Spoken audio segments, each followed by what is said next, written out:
Hello and welcome back to my channel. I've been doing a little bit of reflection on my 2017 and come up with some sort of key things that I've learned that I would like to let inform my 2018, and I thought I would share these with you in case they're of use to anyone out there at all. And the first one is that it's completely okay to change your mind about things, and this is a very useful tool when decluttering your future. So if you think about, you start off as a kid and you probably you've got all of the options. You might want to be an astronaut and a dancer and a singer and a scientist. And then as you sort of get older, you kind of have to choose, you have to specialize a little bit more, and you have to realize that you can't do everything. And part of it can seem a little bit sad, like you're giving up, but that's not the case at all. It's just a case of like whittling down your options and choosing which to focus on and sorting out your priorities. I have long felt that the time that I've already invested in something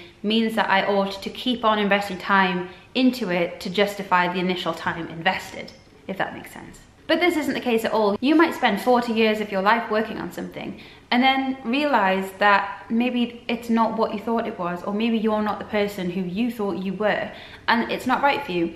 And it may seem, like a waste, or it might seem sad, but the fact that you've learned that about yourself is a success. That is an important thing to have happened. It's completely okay to change your mind about things, and if anything, it's a good thing because it means that you know yourself a little bit better now. So think about the options available to you over the next year. Are there any that deserve your time more than the others? And that leads me on quite nicely to talk about time and money, because we get money for our most precious resource, which is our time.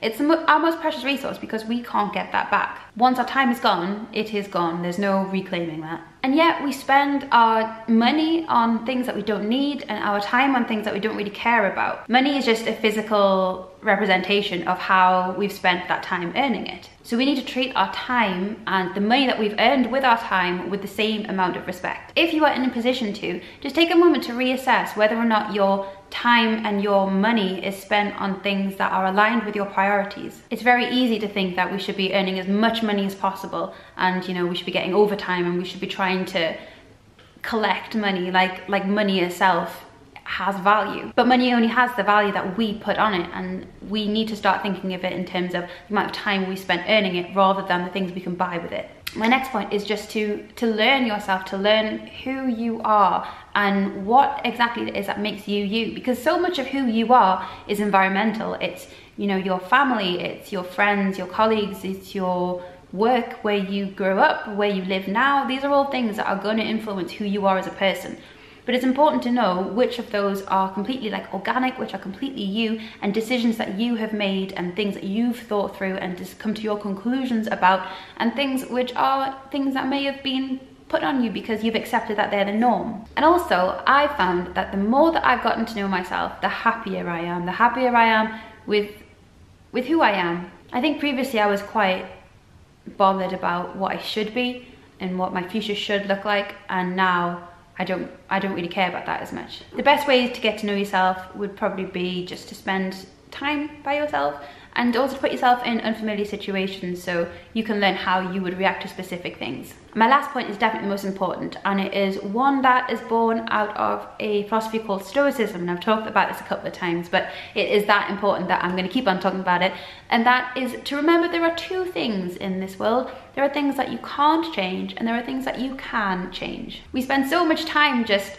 worrying about the things that we can't change, but this is completely wasted energy, and we only have so much energy. We need to be spending it on the things that we can change. If you can't change something, then we have no choice but to accept it, because there's nothing we can do, and everything is just going to be wasted energy at that point. And if it's something that we can change, then we need to think about exactly what we are going to do and sort out a plan of action. Incidentally, things that we can't change include other people, and things that we can change include how we react to things. I used to justify a lot of my behavior or my bad thought patterns as my personality. So I would maybe react to something a little bit negatively and then say that that was just my personality and that's who I am.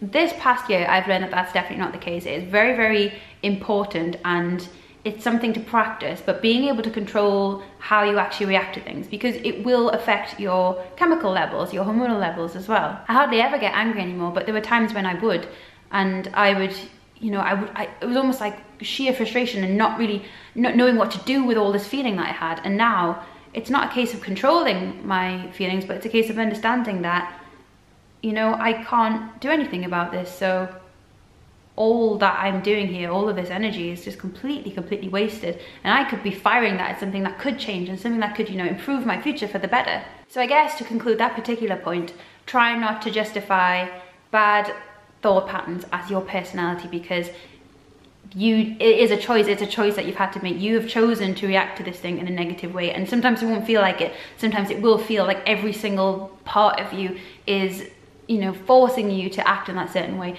But you do have control. You do have control. It is very, very important and possible. This is the thing, I didn't realize it was possible, but it is possible to react to things completely logically. It does mean taking a little step back and taking a moment and really thinking, you know, what is my reason? Why am I acting in such a way? Why is my reaction to this situation this volatile or this negative? And it doesn't have to be that way. We have a lot more control over ourselves than we are led to believe. Especially as we live in a society now where, with, you know, celebrity culture and all that kind of thing, being fiery and passionate is seen as like some really good thing.